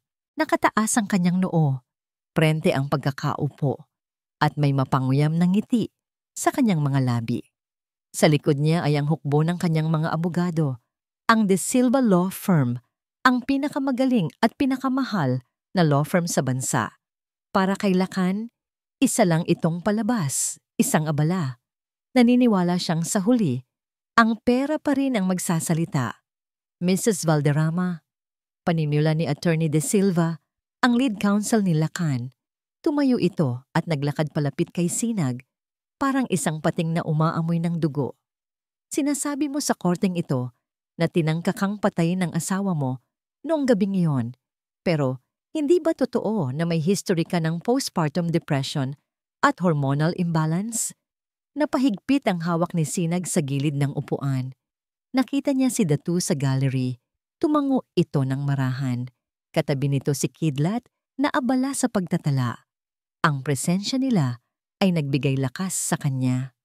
Buntis po ako noon, attorney. Hindi depressed. Sagot ni Sinag, malinaw at matatag.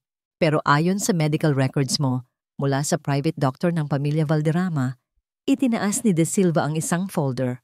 Madalas kang mag-hysterical. Madalas kang mag-imagine ng mga bagay na wala naman. Hindi ba posible, Mrs. Valderrama, na ang pagtali sa'yo sa gate ay isa lamang fetish o laro na ginusto mo rin at pinalaki mo lang sa isip mo dahil sa iyong kondisyon?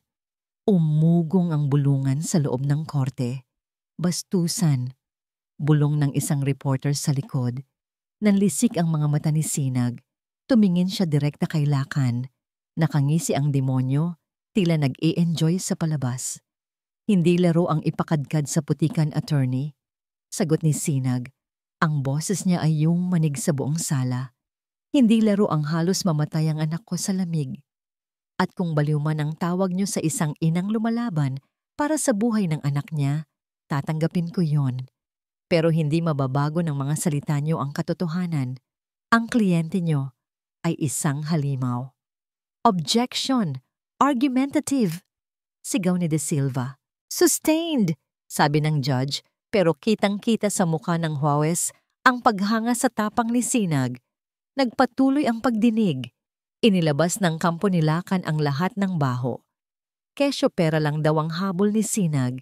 Kesyo may relasyon daw sila ni Datu, kaya sila nagtanan. Bawat akusasyon ay parang sampal. Pero hindi umiyak si Sinag. Tapos na siya sa pag-iyak. Your Honor, tayo ng prosecutor, ang abogado ni Sinag. Tapos na po kami sa cross-examination kay Mrs. Valderrama. Pero meron po kaming huling witness na nais ipatawag. Isang surprise witness na ngayon lang pinayagan ng mga doktor na humarap dahil sa tindi ng tinamo niyang pinsala. Kumunot ang noo ni Lakan. Sino? Ang alam niya, nasunog na ang lahat ng ebidensya sa bahay ni Datu. Ang video ay online, oo, pero madaling sabihing deepfake o edited yon. Bumukas ang malaking pinto sa likod ng korte. Katahimikan. Isang tunog ng gulong ang bumasag sa katahimikan. Squeak! Squeak! Pumasok ang isang wheelchair na tinutulak ng isang pulis. Sa upuan, nakaupo ang isang matandang babae. Balot ng benda ang kanyang ulo at kaliwang braso. May mga pasa pa sa kanyang mukha.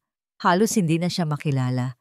Pero ang mga mata niya ay buhay na buhay at puno ng apoy. Napahawak si Lakan sa mesa.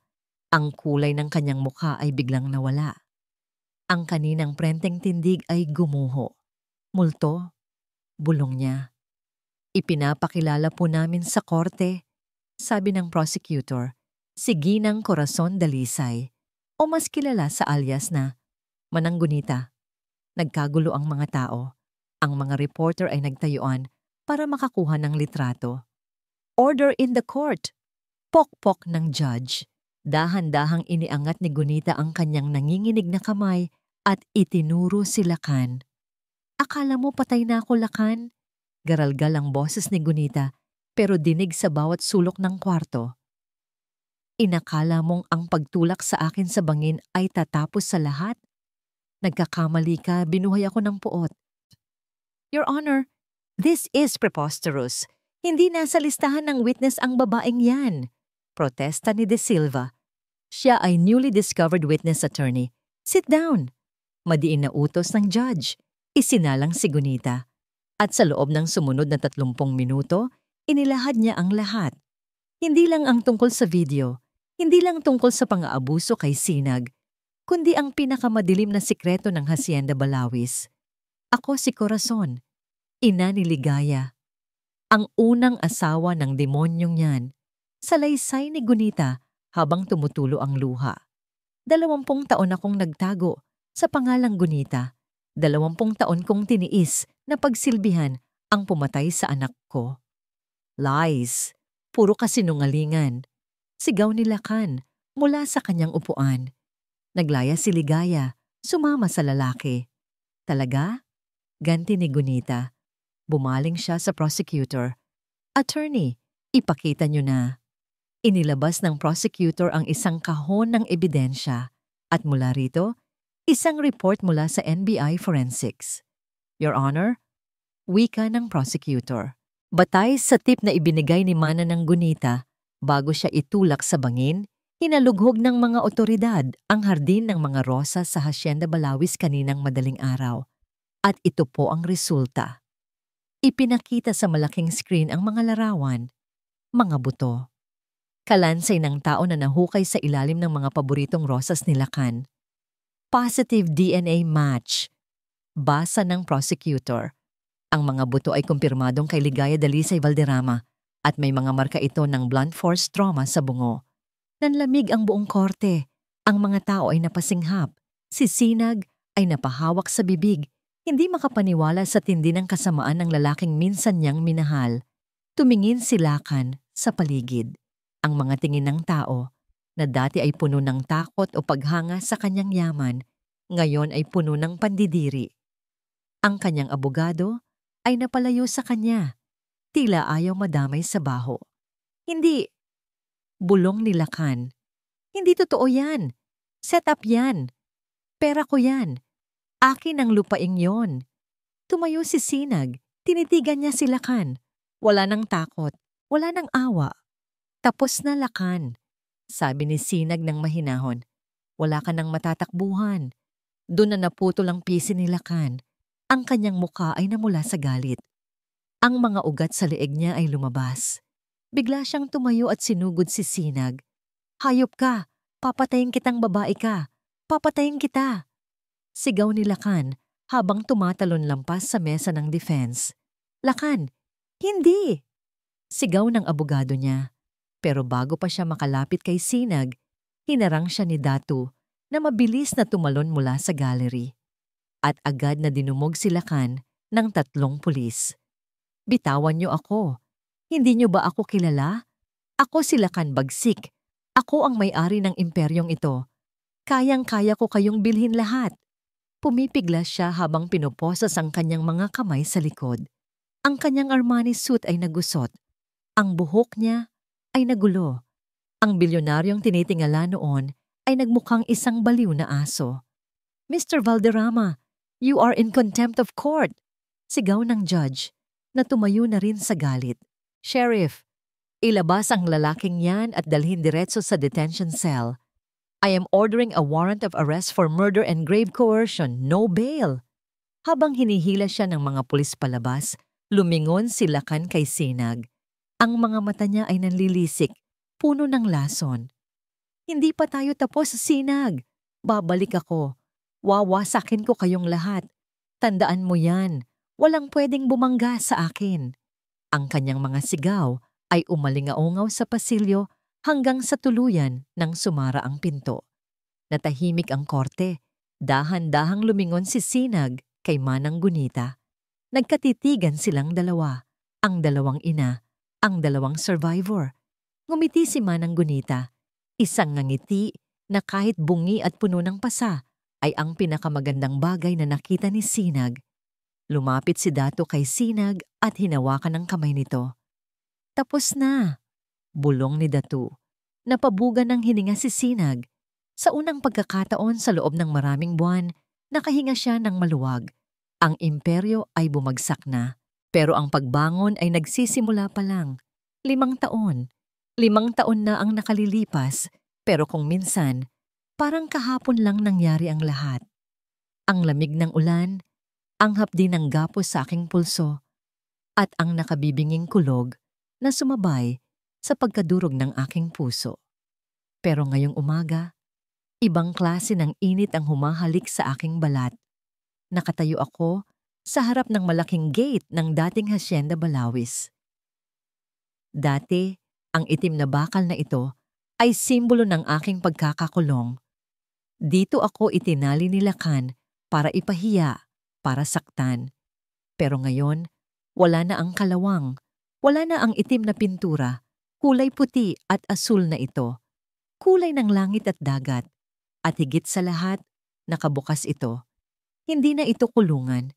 Isa na itong kanlungan. Nanay, tignan mo. Ang bilis ko tumakbo. Napangiti ako nang makita ko ang isang batang lalaki na humahagibis sa malawak na damuhan. 5 taong gulang na siya. Malakas, masigla, at puno ng tawa. Ang kanyang buhok ay nililipad ng hangin. At ang kanyang mga mata ay nagniningning sa tuwa. Si Pag-asa, ang batang isinilang sa gitna ng bagyo sa isang maliit na bangka habang ang mundo namin ay nasusunog. Siya ang buhay na patunay na pagkatapos ng pinakamadilim na gabi, sisikat at sisikat pa rin ang araw. Dahan-dahan lang anak, baka madapa ka. Sigaw ko, pero may halong tawa sa boses ko. Bago pa man siya madapa, may malalakas na bisig na sumalo sa kanya at inangat siya sa ere. Huli ka. Akala mo makakatakas ka sa akin, ha? Super Pag-asa. Humagalpak ng tawa si Pag-asa habang iniikot siya ni Dato sa himpapawid. Ang tawa ng mag-ama, hindi man sa dugo, pero sa puso, ay musika sa aking pandinig. Ibinaba ni Dato ang bata at hinalikan sa noo. Puntahan mo na si Lola Gunita sa garden. Hinihintay ka na niya para sa ice cream. Yehey! Salamat, Tatay Dato. Sigaw ni Pag-asa bago tumakbo ulit papunta sa likod ng mansyon. Lumapit sa akin si Dato. Mas may laman na ang katawan niya ngayon. Hindi na siya ang payat at pagod na doktor na nakilala ko sa gitna ng bagyo. Pero ang mga mata niya, ang mga matang puno ng malasakit, ay hindi nagbago. Hinawakan niya ang kamay ko. Ang peklat ng paso sa likod ng palad niya ay nandoon pa rin. Isang permanenteng paalala ng gabing isinugal niya ang buhay niya para sa amin. Handa ka na ba, Sinag? Tanong niya ng malumanay. Tumango ako at humigpit ang hawak sa kamay niya. Matagal na akong handa. Naglakad kami papasok sa mansyon. Wala na ang mga mamahaling painting ni Lakan na nagpapakita ng kanyang kapangyarihan. Ang mga pader ay napalitan ng mga artwork na gawa ng mga kababaihang tinutulungan namin. Makukulay, puno ng kwento, puno ng buhay. Ang dating master's bedroom kung saan ako madalas umiyak noon, ngayon ay isa ng opisina at counseling room.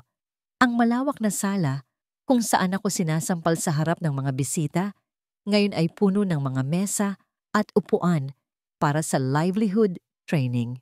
Dito, tinuturuan namin ang mga babaeng biktima ng pang-aabuso na tumayo sa sarili nilang mga paa.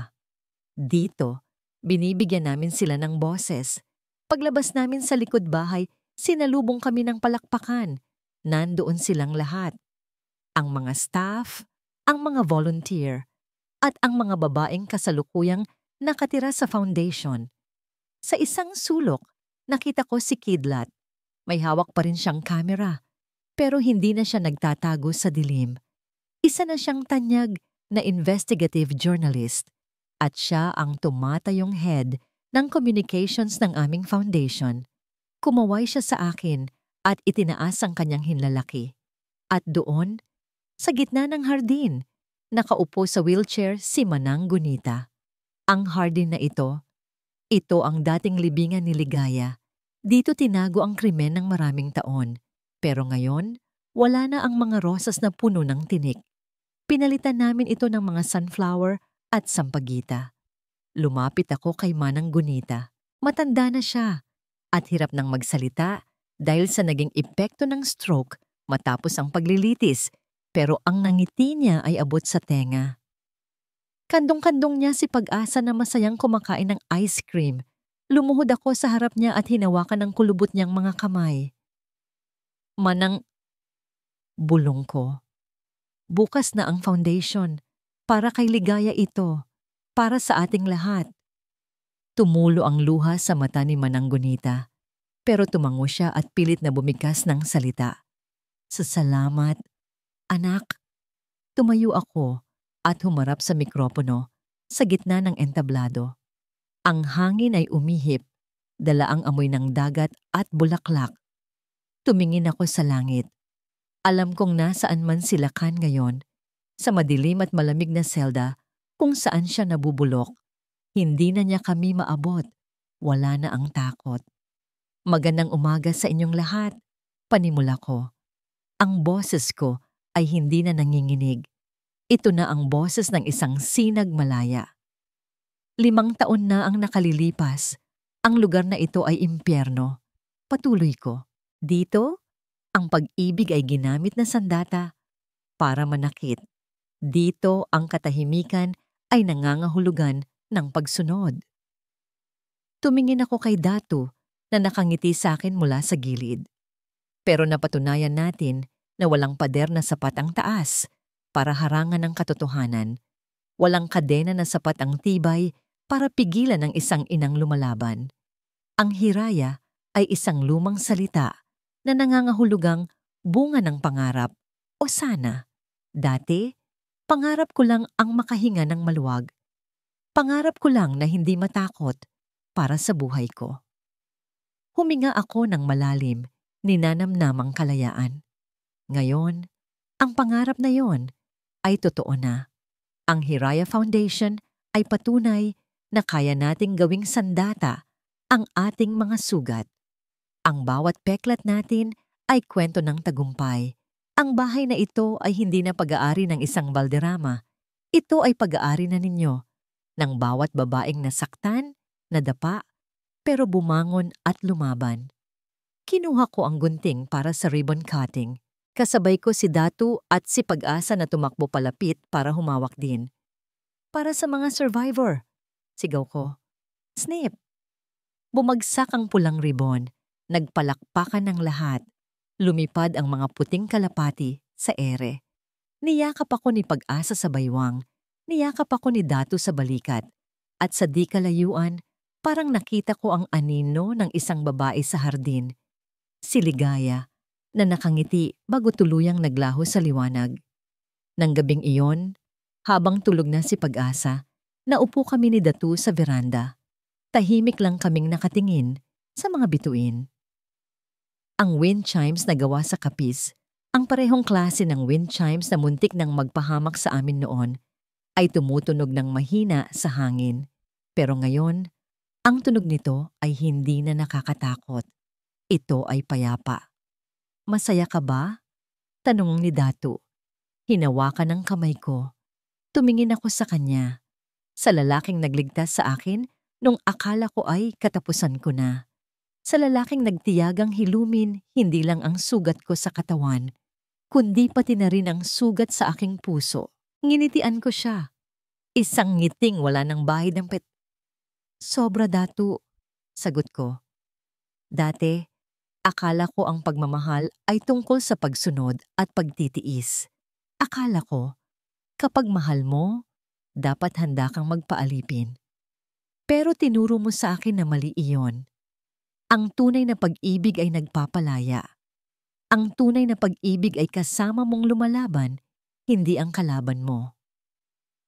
Dahan-dahang inangat ni Datu ang aking kamay at hinalikan ang likod ng aking palad.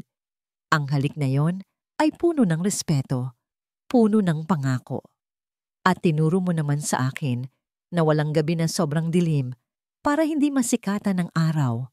Bulong niya, nakatitig sa aking mga mata. Ikaw ang araw ko. Sinag, kayo ni Pag-asa.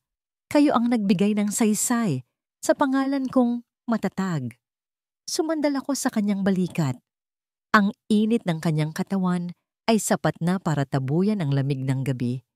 Sa ibaba, sa hardin, naririnig ko ang huni ng mga kuliglig. Sa malayo, ang tunog ng dagat ay parang oyayi. Wala nang sigawan, wala nang basag na pinggan, wala nang takot na baka hindi na ako abutin ng umaga. Tapos na ang bagyo, payapa na ang dagat.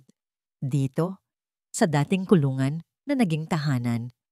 Dito sa Hiraya, ang bawat bukas ay hindi na isang banta.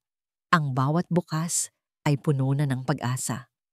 Mga minamahal naming tagapakinig, diyan po nagtatapos ang kwento ni Sinag Malaya at Datu Matatag. Ang kanilang paglalakbay ay isang mahalagang paalala sa bawat isa sa atin. Ang pag-ibig ay hindi nananakit. Ang tunay na nagmamahal sa inyo ay hindi kayo gagapusin, hindi kayo sasaktan, at hindi kayo ikukulong sa takot. Ang tunay na pag-ibig ay nagpapalaya, nagpoprotekta, at nagbibigay ng lakas para sa mga kababaihan na kasalukuyang nasa sitwasyon ni Sinag. Huwag po kayong mawalan ng pag-asa. Hindi nyo kasalanan ang nangyayari sa inyo. May lakas kayo sa loob ninyo na masigit pa sa inaakala nyo, at may mga taong handang tumulong at dumamay. Tandaan, ang hustisya at kalayaan ay hindi lang pangarap. Ito ay karapatan ninyo. Maraming salamat po sa pagsama sa amin mula sa unang kabanata hanggang sa tagumpay ng Hiraya Foundation. Sana po ay naantig ang inyong mga puso at may napulot kayong aral. Gusto po naming marinig ang inyong boses. Ano po ang naramdaman nyo sa pagtatapos? May kilala ba kayong kasing tapang ni Sinag o kasing buti ni Datu? I-comment nyo po sa ibaba ang inyong mga reaksyon at kung anong klaseng kwento pa ang gusto nyong marinig sa susunod. Romance ba? Drama? O horror naman? Hindi dito nagtatapos ang ating paglalakbay. Marami pa pong kwentong kasing ganda at mas puno ng aral dito sa aming channel. Kung nagustuhan nyo ang kwentong ito, please like this video. I-share sa pamilya at mga kaibigan para kumalat ang magandang mensahe at mag-subscribe na rin para lagi kayong updated sa mga susunod pa naming kwento. Huwag kalimutang i-click ang notification bell para kayo ang unang makarinig kapag may bago kaming upload. Pagpalain po kayo ng Panginoon, kayo at ang inyong buong pamilya. Hanggang sa muli.